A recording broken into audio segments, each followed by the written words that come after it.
Hey everyone, Sequoia here from Fenix Off Grid Solutions. I'm sitting inside of a beautiful 170 Sprinter 4x4 van that I just finished up for a client, and I wanted to give you a detailed tour of all of the systems and components that are inside this van.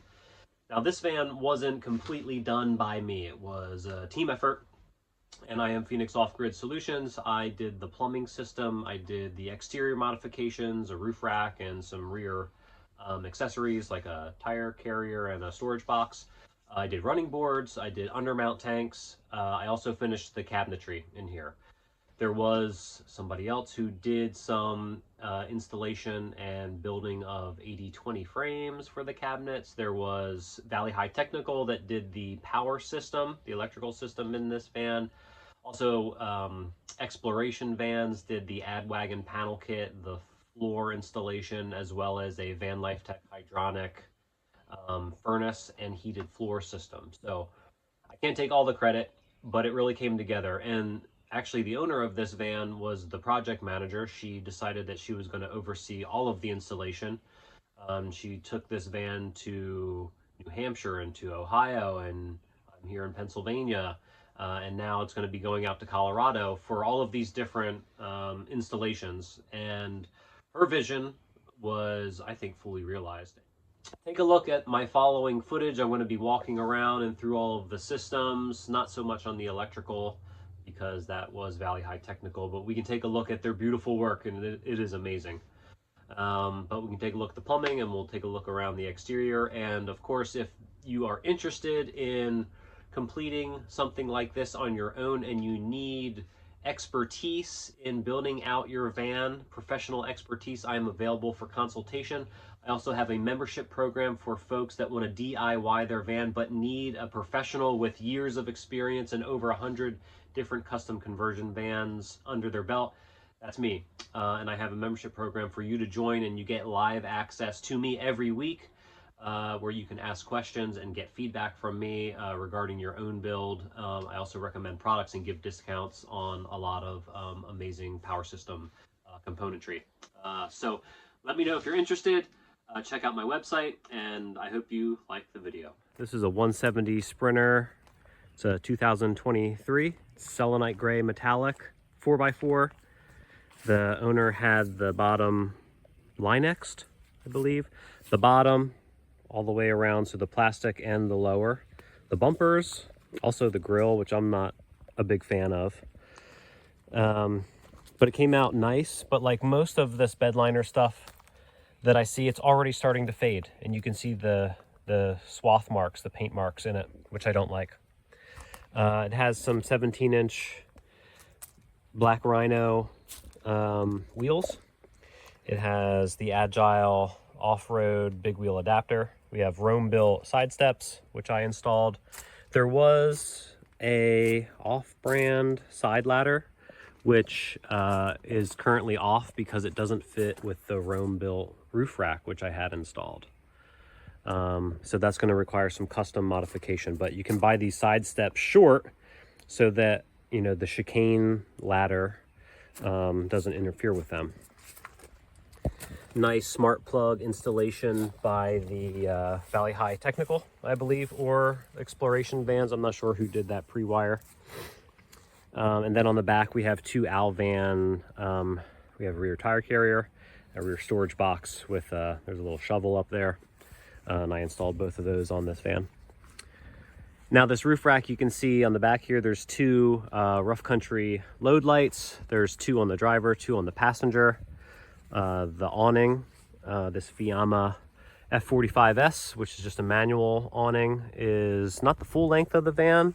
She had this on here because she had a previous roof rack and swapped it out for the Safari rack. I can't remember the name of that roof rack, but it works. It works here, and it will cover the entire sliding door. More of the Roambuilt side steps over here, which I quite like. They're expensive for sure. Roambuilt, overpriced, but mostly a good quality product that looks good. Now again, this van turned out to be very heavy, and it's going to be supplemented with some Agile off-road or some Fox shocks or some sort of suspension upgrade, which will make it even taller. but it will be less sagging in the rear. You see this Roambuilt roof rack has a real nice rough country light bar. It's got the cover on it. I have the cover on it right now. Now we're up here on the roof of this Sprinter. This is the Roambuilt roof rack. You can see there's a pneumatic 12-volt air conditioner, solar panel behind it, my two other projects, and then a max fan and a Starlink antenna. Now this roof rack was custom made. It was shipped from Portland, Oregon all the way to Morgantown, Pennsylvania, which is entirely across the country. And some of the custom additions were like these holes cut out over a scan strut for any future wires that need to be run. The max air fan was of course in, so we had to measure out that opening as well as the opening for the pneumatic cooling air conditioner. And you can see how well we got. It's a little tight on the back, but it's enough to take the screws off the cover if you need to. And then nailed it pretty much on the max fan. And then my Starlink antenna install, you can see I sort of cantilevered it over the max fan, and it's slanted, and when the max fan opens it's slanted, so there's sort of an aerodynamic sort of space savings design to it. All my load lights are coming out of other scan struts hidden by the roof deck, and it's just zip tied underneath the roof rack. Now this panel back here is really nice. This is a custom marine product, walkable solar panel, and the texture is really grippy. It's not very flexible. It is flat though. I imagine you could get some curvature on a boat deck. Perhaps it's just attached to this roof rack via VHB tape. There are spots that you can drill out for a zip tie or for some other fastener, maybe a bolt with a big fender washer, although you don't want to go over the cells here. But I didn't even need that. VHB tape was so strong. So this is a very nice panel. Custom marine products. I forget the wattage of this. It may only be about a 100 or a 125, but it provides a little bit of power to supplement, 12-volt loads inside the rig. Let's take a look inside. Stepping into the van, we have a roll-lift bug screen. There's one on the back too, but these are really nice. The screen unrolls, zips down onto this magnetic edge, which is really easy to get in and out of. Velcros to the B pillar and the C pillar, so you don't have, maybe there's no Velcro over here. There is. But you don't have to worry about the bug screen just fitting behind this seal, which some lower quality bug screens do, and I hate that. 2Tech 2 marine vinyl floor on top of the hydronic heated floor. We got our cabinetry, nice stainless steel front of our isotherm fridge, and we got an adventure wagon kit going on in here. The ceiling is part adventure wagon kit. You can see the L-track, but the client opted to go with some custom paneling for the ceiling. This is like an acoustic type slatted ceiling. This is wood. I don't quite like the finish. It seems unsanded. It's black on the side. It's felt backed. I don't think it's very sturdy. I told her I could have made something a similar look for maybe cheaper. I don't know what this cost, but the lights look very good. She had that done, or her and her friend did that, and then a matching routed light under the cabinetry, which looks great. The adventure wagon kit always looks good. There's a lot of L-track, and there's a lot that goes behind these panels, which I think is excessive. Flatline Vanco bed platform, there's only one panel in because our plumbing line needed to mount to that.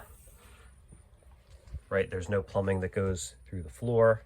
That's an oversight that could have been avoided. There's no lines going outside of the van because this is a 4-season van, and so there's no partition as well. So we went right under the bed platform, and then I made a custom cover there. Valley High Technical installed this little control panel, and this is where the control panel is. It's right next to the bed, which is not my favorite spot, but it's part of her design and you can see it from bed. I usually go with something right there, or even sometimes something above the door, not in a Sprinter. Right there's my preferred spot, I think. 2 Sirocco fans, like a person and person, that are controlled by the Garmin power switch. 2 windows on either side, which I love. I don't think people put enough windows in their camper vans. 2 reading lights, which I love. Obviously, you're going to be sleeping front to back and not side to side. There's no flares, or I guess if you're a smaller person, you could do side to side. And then right above the bed, we got our Nomadic cooling 12-volt air conditioner, which is really nice.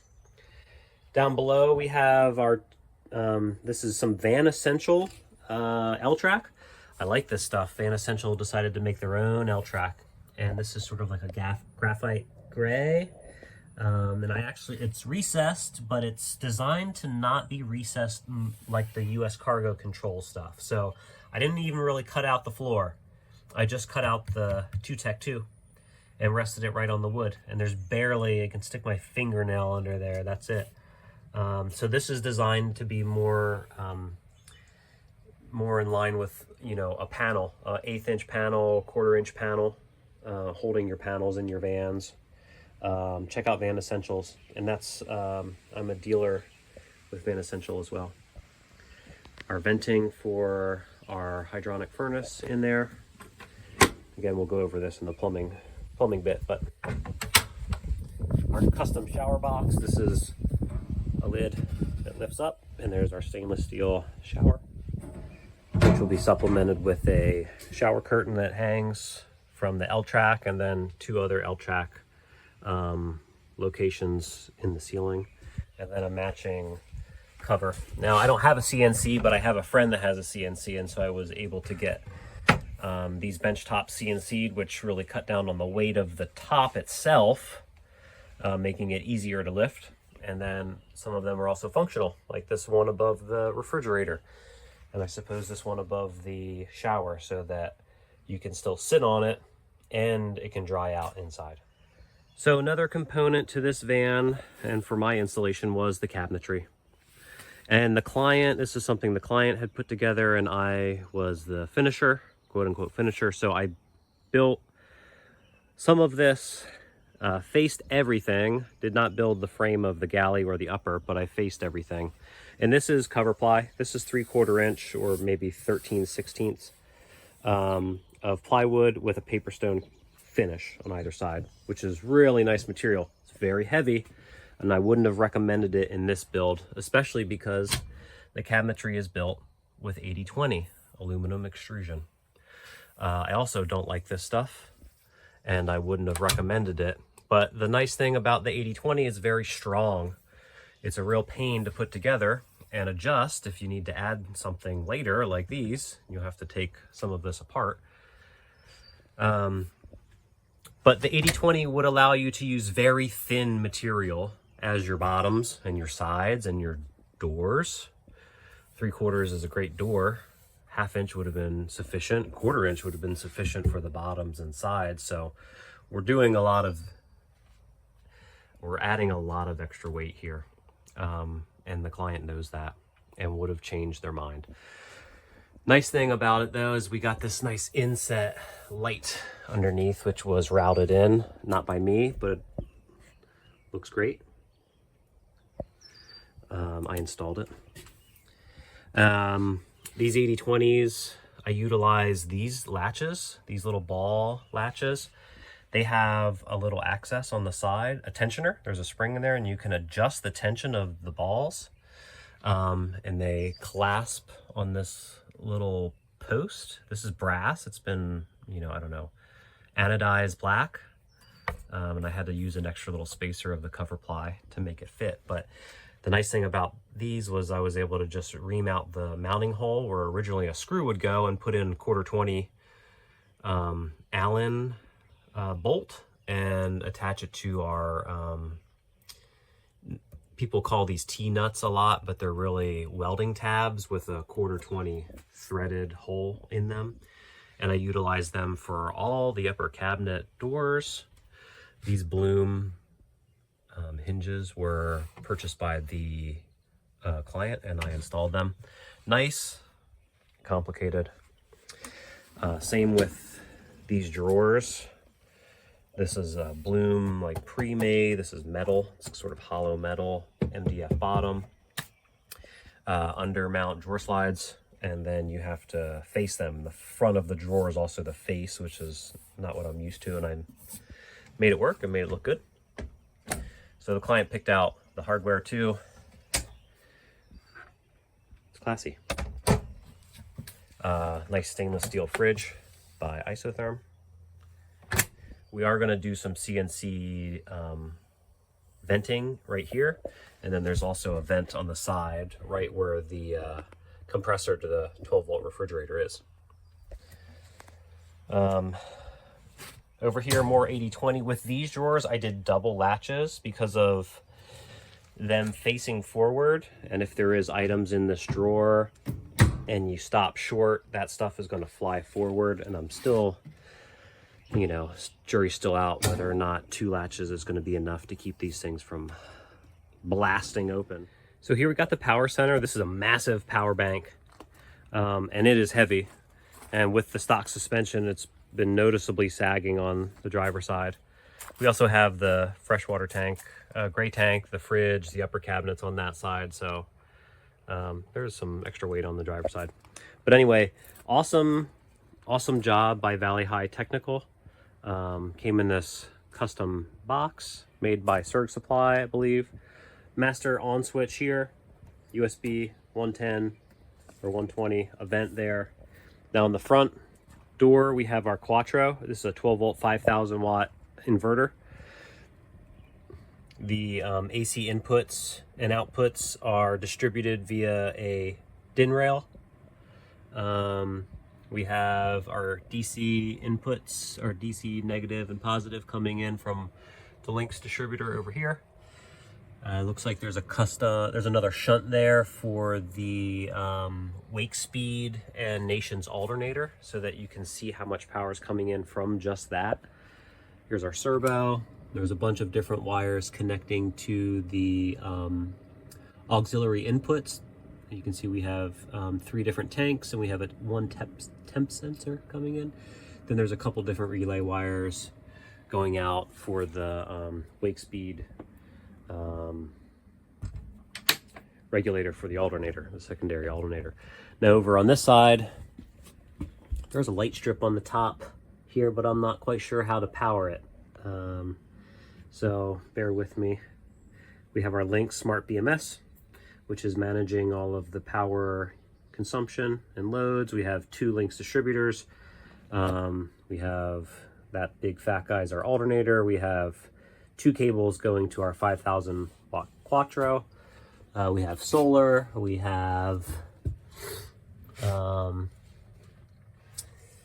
what else do we have here? We have our solar. Looks like we have some, maybe these are midnight solar boxes, but there's a double breaker. And then we have some AC breakers over here. We have Shore, Starlink, an Orion Smart 12 to 24 DC-DC charger. I don't know much about that or why that's here. Now up here we have 4 200 amp hour Victron smart lithium batteries, which are held in place by what looks to be some 3D printed little blocks or cylinders. I like this. This looks great. They're spaced with that same cylinder, so it's a good spacing. This is what Victron calls for, 1 inch in between each battery for heating and cooling. Look at this. This is nice. This is always an issue when it comes to arranging your wires off of these Victron battery cables.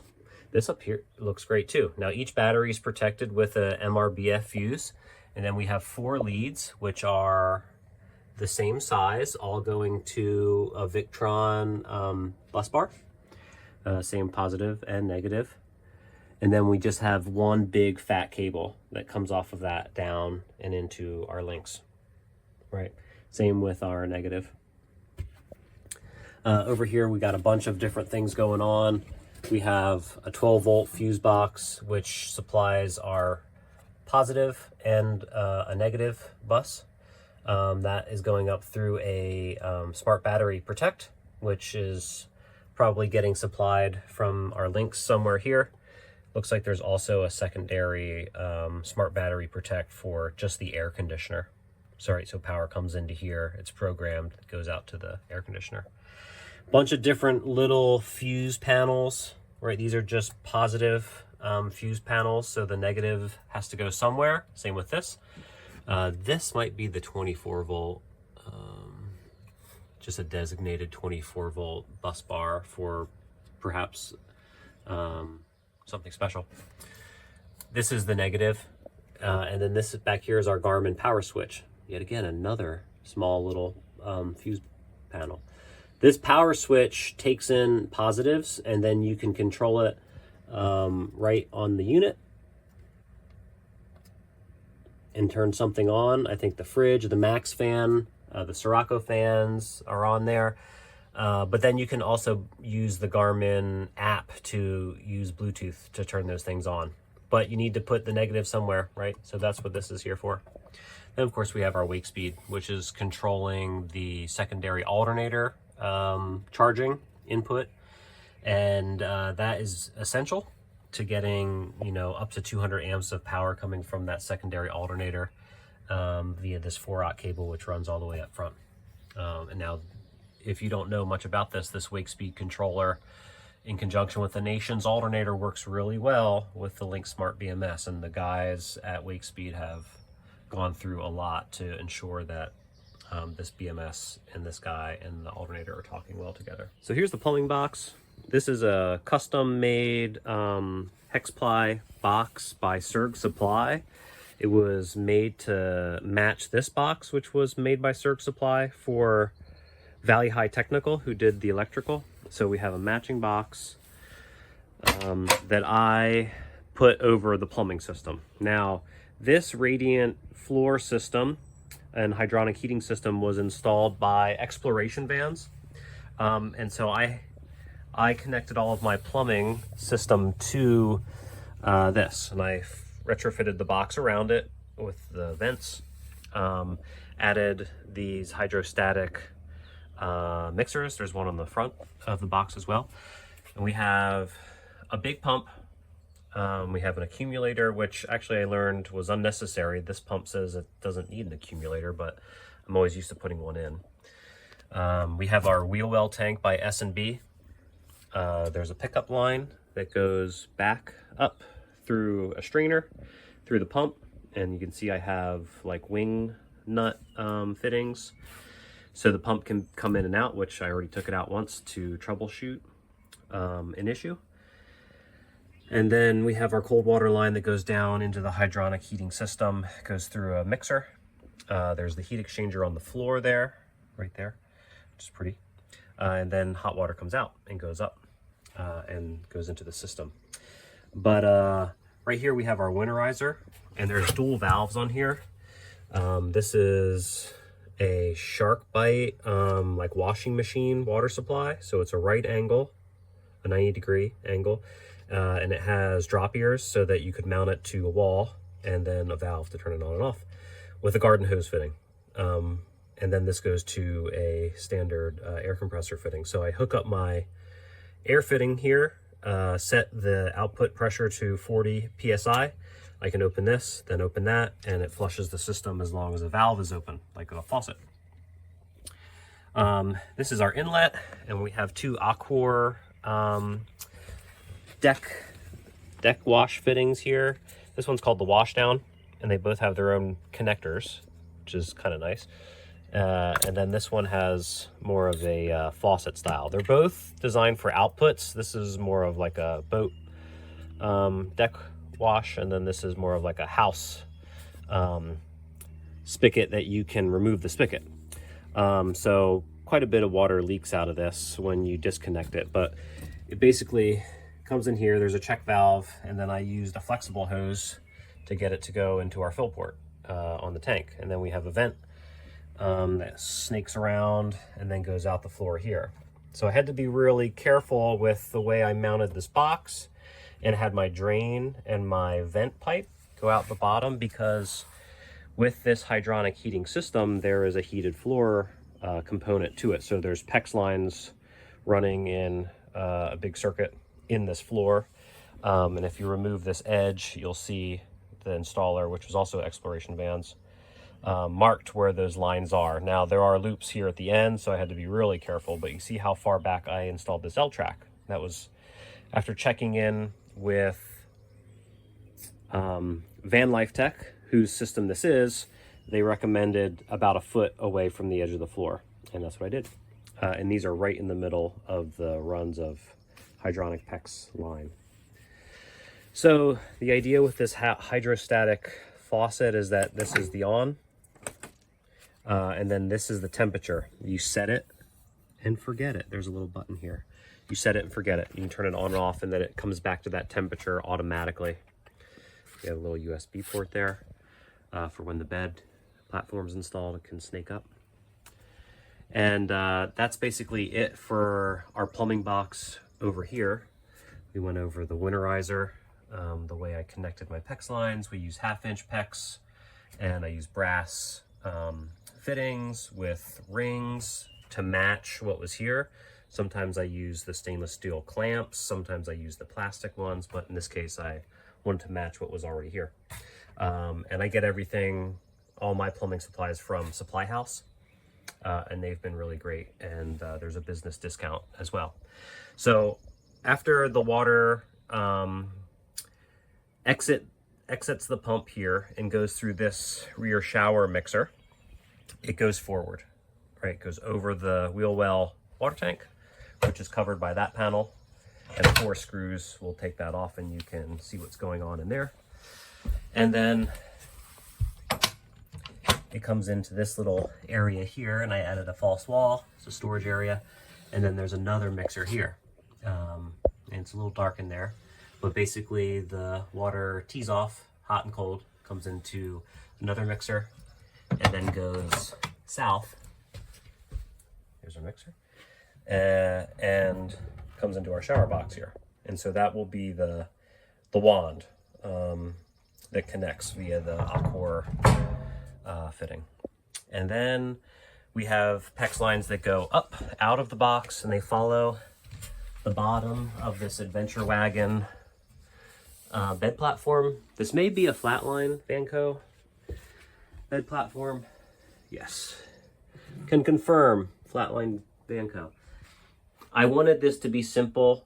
The designer, which is the client, did not think it out enough to put lines under the floor, because originally there was going to be a partition, and then she decided to go no partition, and I thought the simplest way would be to just run PEX lines under this bed platform, and then they just kind of die down. I didn't want a bunch of 90s, a bunch of corners. I want it to be simple and also very removable. So it's just a couple through bolts with clamps that keep those PEX lines nice and tight. And then I did a custom fabric cover so that the lines can make it into the galley, right, and supply the sink. So let me reposition, and we'll take a look at what's going on at the sink. So this is a pretty clever sink. It's honestly, it's not my favorite, but it looks clean. It's got a cover. There's no hinge, it's just removable. It's clangy and loud, and I'd be afraid of putting these corners on my countertop. So I'm gonna set it on the floor here. But the sink is cool because the faucet can lower and raise. And it clicks in. It's got a wand. It's also got a button to go from, you know, a jet to a sprayer. And then this is the